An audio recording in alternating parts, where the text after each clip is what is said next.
Hello बच्चों, मैं विशाल शर्मा आज की इस वीडियो में आप सभी का हार्दिक स्वागत करता हूं।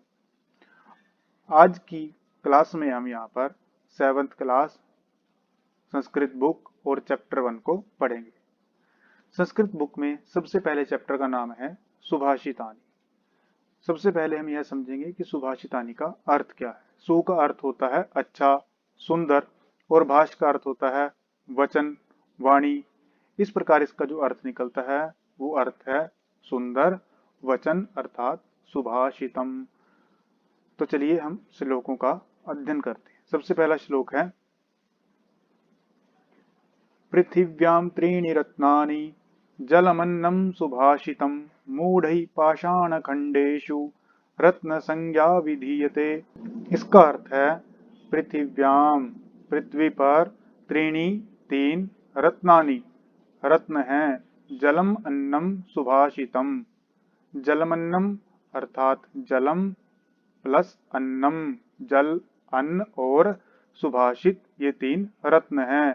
मूढ़ई मूर्खों के द्वारा, पाषाण खंडेशु पत्थर के टुकड़ों को, पाषाण कहा जाता है पत्थर को और खंड कहा जाता है टुकड़ों को, तो पत्थर के टुकड़ों को रत्न संज्ञा विधीयते रत्न नाम से जानते हैं या रत्न मानते हैं। इसका अर्थ क्या है कि पृथ्वी पर त्रीणि रत्नानि तीन रत्न हैं, जल अन्न और सुभाषित। मूढ़ई पाषाण खंडेशु मूर्खों के द्वारा पत्थर के टुकड़ों को रत्न संज्ञा विधीयते रत्न के नाम से जाना जाता है कि पत्थर के टुकड़ों को रत्न मानते हैं, क्योंकि वास्तव में जो रत्न है वो एक पत्थर के टुकड़े ही होते हैं, क्योंकि पत्थर को तराशने के बाद ही रत्न हमारे सामने आते हैं। तो वास्तव में वो क्या है? पत्थर के टुकड़े। तो चलिए अगले श्लोक का अध्ययन करते हैं। सत्येन धार्यते पृथ्वी सत्येन तपते रविः सत्येन वाति वायुश्च सर्वं सत्ये प्रतिष्ठितम्। इसका अर्थ क्या है कि सत्येन सत्य के द्वारा धार्यते धारण किया जाता है पृथ्वी पृथ्वी को, कि सत्य के द्वारा ही पृथ्वी को धारण किया जाता है। सत्येन तपते रवि सत्येन सत्य के द्वारा, तपते तपता है, रवि अर्थात सूर्य, कि सत्य के द्वारा ही सूर्य तपता है। सत्येन वाति वायुश्च वाति अर्थात बहती है या चलती है, वायुश्च वायु सत्येन सत्य के द्वारा, और जो वायु है वो सत्य के द्वारा ही बहती है।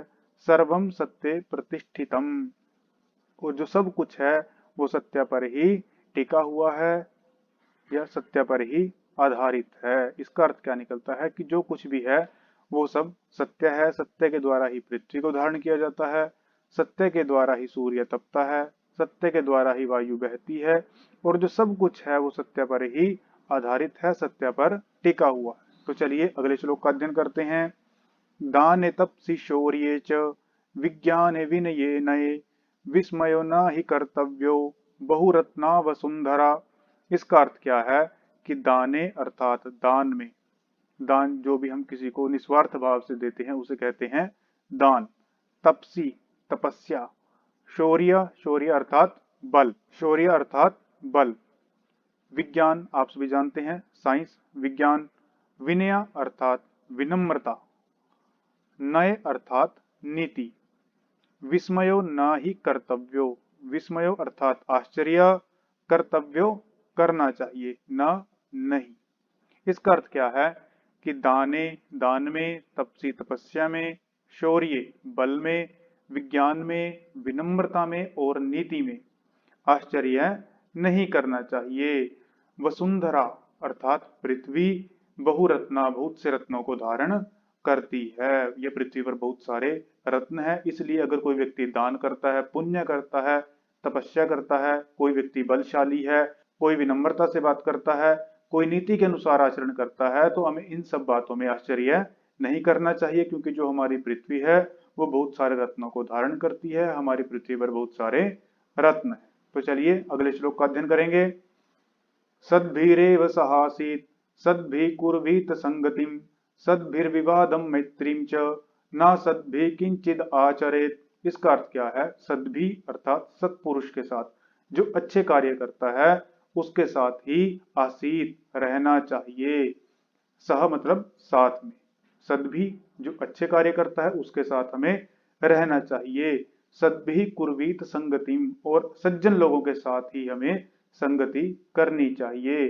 सद्भिर्विवादम, सद्भि अर्थात अच्छे पुरुष के साथ, सज्जन पुरुष के साथ ही विवाद अर्थात झगड़ा या मैत्रीम च, और मैत्री मित्रता करनी चाहिए। न असद्भि, जो असभ्य है, सभ्य नहीं है, जो बुरे काम करता है उसके साथ किंचित न आचरेत, किसी प्रकार का आचरण या व्यवहार हमें नहीं करना चाहिए। हमें सज्जन व्यक्ति के साथ ही मित्रता करनी चाहिए, सज्जन व्यक्ति के साथ व्यवहार करना चाहिए, सज्जन व्यक्ति के साथ ही संगति करनी चाहिए और सज्जन व्यक्ति के साथ ही रहना चाहिए। असज्जन व्यक्ति के साथ किसी प्रकार का व्यवहार हमें नहीं करना चाहिए। तो चलिए अगले श्लोक का अध्ययन करते हैं।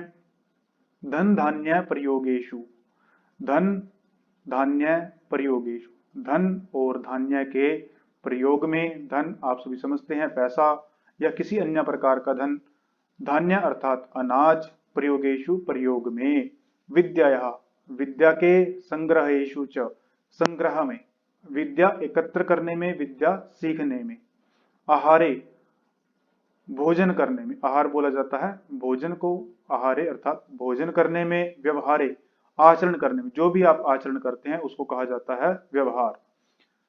च त्यक्त लज्जः, लज्जा को छोड़ता है, सुखी भवेत, वह सुखी होता है। इसका अर्थ क्या निकला कि धन धान्य के प्रयोग में और विद्या के संग्रह में, विद्या एकत्रित करने में, विद्या सीखने में, आहारे भोजन करने में, व्यवहारे आचरण करने में, त्यक्त लज्जः लज्जा को छोड़ता है जो, वह व्यक्ति सुखी रहता है। इन सभी कार्यों में हमें लज्जा नहीं करनी चाहिए। तो अगले श्लोक का अध्ययन करते हैं। क्षमा वशीकृतिर्लोके, क्षमया किम न साध्यते, शांति खड्गः करे यस्य, किम करिष्यति दुर्जनः। इसका अर्थ क्या है कि क्षमा, वशीकृति वशीकरण, लोके संसार में, क्षमा, क्षमा इस संसार में सबसे बड़ा वशीकरण है। क्षमा के द्वारा आप किसी को भी अपनी तरफ कर सकते हैं, अपने वश में आप कर सकते हैं। क्षमया किम न साध्यते, क्षमा के द्वारा क्या साधा नहीं जा सकता, अर्थात प्रत्येक कार्य को किया जा सकता है। शांति खड्गः, शांति रूपी खड्ग अर्थात तलवार, करे यस्य जिसके हाथ में है, किम करिष्यति दुर्जनः, दुर्जन अर्थात बुरा व्यक्ति उसका क्या कर सकता है। तो इसका मीनिंग क्या है कि इस संसार में जो क्षमा है वो सबसे बड़ा वशीकरण है। क्षमया किम न साध्यते, क्षमा के द्वारा ऐसा कोई कार्य नहीं है जो न किया जा सके। शांति खड्गः करे यस्य, जिसके हाथ में शांति रूपी तलवार है, दुर्जन व्यक्ति उसका कुछ भी नहीं कर सकता। तो आशा करता हूं आपको यह वीडियो अच्छी लगी होगी। अगली वीडियो में हम इसका अभ्यास करेंगे, जो इसके प्रश्न हैं उनके उत्तरों को हम जानने का प्रयास करेंगे।